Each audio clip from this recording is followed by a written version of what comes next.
ನಮಸ್ಕಾರ ವೀಕ್ಷಕರೇ. 2025ರಲ್ಲಿ ವೃಷಭ ರಾಶಿಯವರ ಭವಿಷ್ಯ ಆಗಿದೆ. ಈ ವೃಷಭ ರಾಶಿಯವರಿಗೆ ಏನು ಸಿಹಿ ಏನು ಕಹಿ ಈ ವಿಚಾರಗಳನ್ನು ನಾವಿವತ್ತು ತಿಳ್ಕೊಳ್ಳೋಣ.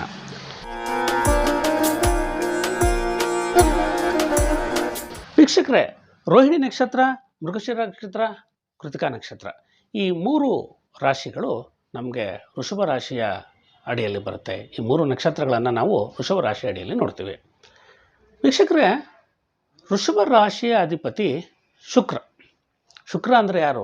ಬ್ರಾಂಡೆಡ್ ಇದ್ದಂಗೆ, ಎಲ್ಲವೂ ಹೊಸದು, ಎಲ್ಲವೂ ಒಳಿತು, ಎಲ್ಲವೂ ದೊಡ್ಡದ್ದು. ಹೀಗೆ ವೃಷಭ ರಾಶಿಯ ಅಧಿಪತಿ ಶುಕ್ರ ಅಂದಾಗ ಎಲ್ಲವೂ ಹೈಫೈ ಅಂತ ಅನ್ಕೋತೀವಿ ನಾವು. ಆದರೆ ವೃಷಭ ರಾಶಿಯವರಿಗೆ 2021ರಿಂದ ನೀವು ಅನುಭವಿಸಿರ್ತಕ್ಕಂತಹ ಎಲ್ಲ ನೋವು ಸಮಸ್ಯೆಗಳಿಗೆ 2025 ದೊಡ್ಡ ಪರಿಹಾರ ಆಗುತ್ತೆ. ಯಾರ್ಯಾರು ವೃಷಭ ರಾಶಿಯ ಜಾತಕರಿದ್ದೀರಾ ನೆನ್ಪಿಟ್ಕೊಳ್ಳಿ, 2025 ರಾಜಯೋಗ ನಿಮಗೆ. ಯಾವುದರಿಂದ? ಎಲ್ಲದರಿಂದಲೂ ರಾಜಯೋಗ. ಒಂದೊಂದಾಗಿ ನಾವು ತಿಳ್ಕೊಳ್ತಾ ಬರೋಣ. 2021ರಿಂದ ಯಾವ ಕೆಲಸಗಳು ನಿಮಗೆ ಅರ್ಧಕ್ಕೆ ನಿಂತಿತ್ತು ಆ ಎಲ್ಲ ಕೆಲಸಗಳು ಈಗ ನಿಮಗೆ ಪೂರ್ಣಗೊಳ್ಳುತ್ತೆ. ಸಂಗಾತಿಯೊಂದಿಗೆ ಬಾಂಧವ್ಯದಲ್ಲಿ ತೊಂದರೆ ಆಗಿತ್ತು, 2025 ಶುಕ್ರ ಇದ್ದಾನೆ ನಿಮ್ಮ ರಾಷ್ಟ್ರಾಧಿಪತಿ. ನಿಮಗೆ ಸಂಗಾತಿಯಿಂದ ಸುಖ, ಮದುವೆ ಆಗಿಲ್ಲ, ನಿಮಗೆ ಅಲ್ಲಿ ಹೆಲ್ಪ್ ಮಾಡ್ತಾನೆ. ಶತ್ರುಗಳಿದ್ದರೂ 2021ರಿಂದ ಆ ಶತ್ರುಗಳೆಲ್ಲರೂ ಮಿತ್ರರಾಗ್ತಕ್ಕಂಥ ಯೋಗ ಶುರುವಾಗುತ್ತೆ ನಿಮಗೆ. ವೃಷಭ ರಾಶಿಯ ಜಾತಕರಿಗೆ ಗುರುವಿನ ಬದಲಾವಣೆ, ಶನಿಯ ಬದಲಾವಣೆ ಬಹಳಷ್ಟು ದೊಡ್ಡ ಮಟ್ಟದಲ್ಲಿ ನಿಮಗೆ ಬೆಂಬಲವನ್ನು ಕೊಡುತ್ತೆ. ಹೇಳ್ತಾರಲ್ವಾ, ಗುರು ಇದ್ದ ಮನೆ ಚೂರು, ನೋಡಿದ ಮನೆ ನೂರು. ಇದೊಂದು ಗಾದೆ. ನಿಮಗೆ ಇಲ್ಲಿ ಶನಿ ಲಾಭಸ್ಥಾನಕ್ಕೆ ಬರ್ತಾನೆ, ಗುರುಬಲ ಬರುತ್ತೆ ನಿಮಗೆ. ಈ ಗುರು ಮತ್ತು ಶನಿಯ ಕಾಂಬಿನೇಷನ್ ಏನಿದೆ ನಿಮಗೆ ಬಹಳಷ್ಟು ಕೆಲಸಗಳಲ್ಲಿ ಹೆಲ್ಪನ್ನು ಮಾಡುತ್ತೆ. ಇನ್ನು ವಿಶೇಷವಾಗಿ ಲಾಭಸ್ಥಾನಕ್ಕೆ ಬಂದುಬಿಡ್ತಾನೆ ನಿಮಗೆ ಶನಿ ಲಾಭಸ್ಥಾನಕ್ಕೆ ಬಂದ ಅಂತಂದರೆ ಎಲ್ಲ ರೀತಿಯಲ್ಲಿಯೂ ಶನಿ ನಿಮಗೆ ಭಾಗ್ಯೋದಯವನ್ನು ಕರುಣಿಸ್ತಾನೆ. ಈ ಭಾಗ್ಯೋದಯದ ಜೊತೆಗೆ ಶನಿ ನಿಮ್ಗೆ ಇನ್ನೇನೇನು ಹೆಲ್ಪ್ ಮಾಡ್ತಾನೆ? ಕಾರ್ಯಕ್ಷೇತ್ರದಲ್ಲಿ ಏನು ತೊಂದರೆಗಳಾಗಿತ್ತು ಆ ತೊಂದರೆಗಳೆಲ್ಲ ಹೊರಟೋಗ್ತವೆ. ಕಾರ್ಯಕ್ಷೇತ್ರದಲ್ಲಿ ಅಭಿವೃದ್ಧಿ. ಈಗ ಆಲ್ರೆಡಿ ಹೇಳಿದ್ದೀನಿ, ಸಂಗಾತಿಯ ಜೊತೆಗೆ ಮನಸ್ತಾಪ ಇತ್ತು. 2019ರಿಂದ 2021ರಿಂದ ಅಂತೂ ಬಹಳಷ್ಟು ತೊಂದರೆಗಳನ್ನು ಅನುಭವಿಸಿದ್ರಿ. ಅವೆಲ್ಲವೂ ಹೋಗುತ್ತೆ. ಬಹಳ ಸರಳವಾಗಿ ಹೇಳಬೇಕು ಅಂದರೆ ವೃಷಭ ರಾಶಿಯವರಿಗೆ ಮಣ್ಣನ್ನು ಮುಟ್ಟಿದರೂ ಕೂಡ ಚಿನ್ನವಾಗುವಂಥ ಯೋಗ. ಇದಕ್ಕಿಂತ ಏನು ಬೇಕು? ಗುರುಗಳೇ, ಎಲ್ಲ ಸರಿ ಇದೆ, ಎಲ್ಲ ಸೂಪರ್ ಅಂತ ಹೇಳ್ತಿದ್ದೀರಿ, ಹಾಗಾದರೆ ಎಲ್ಲ ಸಾಕಾ? ಪರಿಹಾರ ಏನು ಬೇಡವಾ? ನಾವೇನು ಮುಂಜಾಗ್ರತೆ ತೆಗೆದುಕೊಳ್ಳೋದು ಬೇಡವಾ ಅಂತಕ್ಕಂಥವ್ರಿಗೆ ಮುಂಜಾಗ್ರತೆ ತೆಗೆದುಕೊಳ್ಬೇಕು ಅಂತಂದರೆ ಹೇಳ್ತೀನಿ. ಆರೋಗ್ಯ ಕ್ಷೇತ್ರದಲ್ಲಿ ಬಹಳಷ್ಟು ಲಾಭದಾಯಕ ಅಂಶಗಳಿದ್ದಾಗಿಯೂ ಕೂಡ ನೀವು ನಿಮ್ಮ ಆರೋಗ್ಯವನ್ನು ಅತಿ ಹೆಚ್ಚು ಕಾಪಾಡಿಕೊಳ್ಬೇಕು. ವೃಷಭ ರಾಶಿಯವರು ಇದ್ದೀರಿ, ಎಲ್ಲ ಹೈಫೈ ಸಿಗ್ತಾ ಇದೆ ಸಾರ್, ಹೈಫೈ ತಿಂತಾ ಇದ್ದೀವಿ, ಆರೋಗ್ಯದಲ್ಲಿ ಬದಲಾವಣೆ ಆಗುತ್ತೆ, ಆರೋಗ್ಯ ಕೆಡುತ್ತೆ ನಿಮ್ಮದು.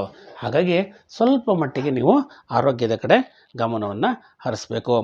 ಇನ್ನು ಈ 2025 ನಿಮ್ಗೆ ಏನು ಸಮಸ್ಯೆ ಮಾಡುತ್ತೆ ಅಂತಂದರೆ ಆಯ್ಕೆಗಳಲ್ಲಿ ಗೊಂದಲ ಮಾಡ್ಕೊಂಬಿಡ್ತೀರಿ. ಎಲ್ಲೋ ಹೋಗಿರ್ತೀರಿ, ನಿಮಗೆ ಅದು ಇಷ್ಟ ಇದು ಇಷ್ಟ, ಯಾವ್ದು ತೊಗೊಳ್ಳೋದು ಯಾವ್ದು ಬಿಡೋದು, ಆಯ್ಕೆಗಳಲ್ಲಿ ಗೊಂದಲ ಆಗ್ಬಿಡುತ್ತೆ. ಹಾಗಾಗಿ ಆಯ್ಕೆಯ ಗೊಂದಲಗಳನ್ನು ಪರಿಹಾರ ಮಾಡ್ಕೋಬೇಕು ಅಂದರೆ ಯಾವುದೇ ಕಾರ್ಯಕ್ಷೇತ್ರಕ್ಕೆ ಅಥವಾ ಯಾವುದೇ ರೀತಿಯ ದೊಡ್ಡ ನಿರ್ಧಾರಗಳನ್ನು ತೆಗೆದುಕೊಳ್ಳಲಿಕ್ಕೆ ಹೋಗುವ ಮೊದಲು ನೀವು ಗುರು ರಾಘವೇಂದ್ರನಾಗಲಿ ಅಥವಾ ದತ್ತಾತ್ರೇಯರಾಗಲಿ ಅಥವಾ ಸಾಯಿನಾಥನನ್ನಾಗಲಿ ಹೀಗೆ ಗುರುಸ್ವರೂಪ ಇರತಕ್ಕಂತಹ ಮಂದಿರಗಳಿಗೆ ಭೇಟಿಯಾಗಿ ಅಲ್ಲಿ ಒಂದು ವಿಶೇಷ ಒಂದು ಪ್ರಾರ್ಥನೆಯನ್ನು ಮಾಡಿಕೊಂಡು, ನಾನು ತೆಗೆದುಕೊಳ್ಳುವ ನಿರ್ಧಾರ ಸರಿ ಇರಲಿ, ಸರಿಯಾದ ನಿರ್ಧಾರಕ್ಕೆ ನನ್ನನ್ನು ತೆಗೆದುಕೊಂಡು ಹೋಗೋ ಗುರುಗಳೇ ಅಂತೇಳಿ ಬೇಡಿಕೊಂಡು ನೀವು ಮುಂದೆ ಹೆಜ್ಜೆಯನ್ನು ಹಾಕಿ ನಿಮಗೆ ಅಭೂತಪೂರ್ವ ಯಶಸ್ಸು ಸಿಗುತ್ತೆ. 2025 ಶುಕ್ರ ಮತ್ತು ರಾಹುವಿನ ಕಾಂಬಿನೇಷನ್ ಶೇರ್ ಮಾರ್ಕೆಟಲ್ಲಿ ಕೈ ಹಾಕ್ಬೋದು. ಇಲ್ಲ ಗುರುಗಳೇ, 2021-22 ಮಾಡಿದ್ವಿ, ಭಾಳ ಲಾಸ್ ಆಯಿತು, ಸಮಯ ಸರಿ ಇಲ್ಲ. 2025 ಅನುಕೂಲ ಇದೆ. ಶುಕ್ರ ಮತ್ತು ರಾಹುವಿನ ಕಾಂಬಿನೇಷನ್ ಇದ್ದಾಗ ಶೇರ್ ಮಾರ್ಕೆಟ್ನಲ್ಲಿ ಕೈ ಹಾಕಿ. ಓದಿನಲ್ಲಿ ಆಸಕ್ತಿ ಬರುತ್ತೆ. ಮೇ ನಂತರ ಅರ್ಧಕ್ಕೆ ನಿಂತಹ ಎಲ್ಲ ಕೆಲಸ ಕಾರ್ಯಗಳನ್ನು ನಿಮಗೆ ಪೂರ್ಣ ಮಾಡ್ತಕ್ಕಂಥ ಯೋಗ ಕೊಡುತ್ತೆ. ಆದರೆ ನೆನ್ಪಿಟ್ಕೊಳ್ಳಿ, ನೀವು ವೃಷಭ ರಾಶಿಯವರು ಬಹಳ ಗುಟ್ಟಿನ ಜನ, ಯಾವುದನ್ನೂ ಹೊರಗೆ ಹಾಕೋದಿಲ್ಲ ನೀವು. ಎಲ್ಲವನ್ನ ಮನಸ್ಸಿನಲ್ಲಿ ಇಟ್ಕೊಳ್ತಕ್ಕಂಥದ್ದು ಒಮ್ಮೆ ಸ್ಫೋಟ ಮಾಡಿಬಿಡ್ತೀರಿ. ಆದರೆ 2025 ಸ್ಫೋಟ ಮಾಡಿರ್ತಕ್ಕಂತಹ ವಿಚಾರಗಳೂ ಕೂಡ ನಿಮಗೆ ಪಾಸಿಟಿವ್ ಆಗುತ್ತೆ ಈಗ. ಯಾಕಂದರೆ ಬಲ ಇದೆ ನಿಮಗೆ. ಶನಿ ಲಾಭಸ್ಥಾನಕ್ಕೆ ಬರ್ತಾನೆ, ಗುರು ಬರ್ತಾನೆ, ಹಾಗೂ ರಾಹು ಇರೋದರಿಂದ ಶೇರ್ ಮಾರ್ಕೆಟ್ನಲ್ಲಿ ನೀವು ಕೈ ಹಾಕ್ತೀರಾ. ಈಗಾಗಲೇ ಹೇಳಿದ್ದೀನಿ, ದಾಂಪತ್ಯ ಜೀವನ ಸುಖ ಆಗುತ್ತೆ. ಎಲ್ಲದಕ್ಕಿಂತ ವಿಶೇಷವಾಗಿ ಏನಪ್ಪ ಅಂತಂದರೆ ಶತ್ರುಗಳು ಮಿತ್ರರಾಗ್ತಕ್ಕಂಥ ಯೋಗ ನೋಡ್ರಪ್ಪ ಇದು. ಇಲ್ಲ ಯಾವುದೋ ಹಣಕಾಸಿನ ಸಮಸ್ಯೆಯಿಂದ ಯಾವುದೋ ಗೆಳೆಯ ದೂರ ಆಗಿಬಿಟ್ಟಿದ್ದಾನೆ, ಸಂಬಂಧಿಕರಲ್ಲೇ ಯಾರು ನಮಗೆ ಶತ್ರುಗಳಾಗ್ಬಿಟ್ಟಿದ್ದಾರೆ, ನಮ್ಮದು ತಪ್ಪೇ ಇರಲಿಲ್ಲ ಗುರುಗಳೇ, ನಾವು ಭಾಳಷ್ಟು ಸಲ ಹೋದ್ವಿ ಆದರೂ ಅವ್ರು ನಮ್ಮನ್ನು ಶತ್ರುಗಳಂತೆ ಟ್ರೀಟ್ ಮಾಡ್ತಾರೆ. ಇಂತಹ ಸಮಸ್ಯೆಗಳಿಗೆ ಅವರಿಗೆ ತಮ್ಮ ತಪ್ಪಿನ ಅರಿವಾಗಿ, ಇಲ್ಲ ನಿಮ್ಮಿಂದ ಯಾವುದೂ ತೊಂದರೆ ಆಗಿಲ್ಲ, ನಿಮ್ಮಿಂದ ಯಾವುದೂ ತಪ್ಪಾಗಿಲ್ಲ ಅಂತ ತಿಳುವಳಿಕೆ ಬಂದು ಪುನಃ ಶತ್ರುಗಳು ಮಿತ್ರರಾಗ್ತಕ್ಕಂಥ ಯೋಗ ನಿಮಗೆ 2025ರಲ್ಲಿದೆ. ಪರಿಹಾರದ ರೂಪವಾಗಿ ಇನ್ನೇನೇನು ಮಾಡ್ಬೋದು ಅಂತಲೂ ನಾನು ನಿಮ್ಗೆ ಹೇಳ್ಕೊಡ್ತೀನಿ. ಶುಕ್ರ ಇದ್ದಾನೆ, ನಿಮ್ಮ ರಾಷ್ಟ್ರಾಧಿಪತಿ. ಶುಕ್ರ ಯಾರು? ದೈತ್ಯಗುರು.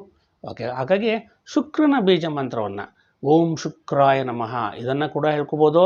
ಆಮೇಲೆ ಅದರ ಜೊತೆಗೆ ನೀವು ಇನ್ನೊಂದು ಮಂತ್ರವನ್ನು ಹೇಳ್ಕೊಬೋದು, ಹಿಮಕುಂದ ಸಮಾಭಾಸಂ ದೈತ್ಯಾನಾಂ ಪರಮಂ ಗುರುಂ ಸರ್ವಶಾಸ್ತ್ರ ಪ್ರೋಕ್ತಾರಾಂ ಭಾರ್ಗವಂ ಪ್ರಣಮಾಮ್ಯಹಂ.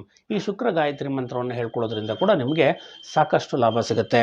ಹಾಗಾಗಿ ವೀಕ್ಷಕರೇ, ವೃಷಭ ರಾಶಿಯವರು 2025ರಲ್ಲಿ ಏನು ಬೇಕೋ ಎಲ್ಲವನ್ನು ಸಾಧಿಸುವ ಯೋಗ ಇದೆ. ಹಾಗಾಗಿ ನೀವು ಧೈರ್ಯವಾಗಿ ಮುನ್ನುಗ್ಗಿ ಈ ರಾಜಯೋಗವನ್ನು ವ್ಯರ್ಥ ಮಾಡ್ಕೊಬಿಡಿ. ನ್ಯಾಯಯುತವಾಗಿ ನೀವು ಕಾರ್ಯವನ್ನು ಮಾಡಿದ್ರೆ ವೃಷಭ ರಾಶಿಯವರಿಗೆ ಯಾವತ್ತೂ ಕೂಡ ಜಯ ಕಟ್ಟಿಟ್ಟ ಬುತ್ತಿ. ಹೀಗೆ ಹೇಳ್ತಾ ವಂದನೆಗಳನ್ನು ಸಲ್ಲಿಸ್ತೀನಿ. ನಮಸ್ಕಾರ.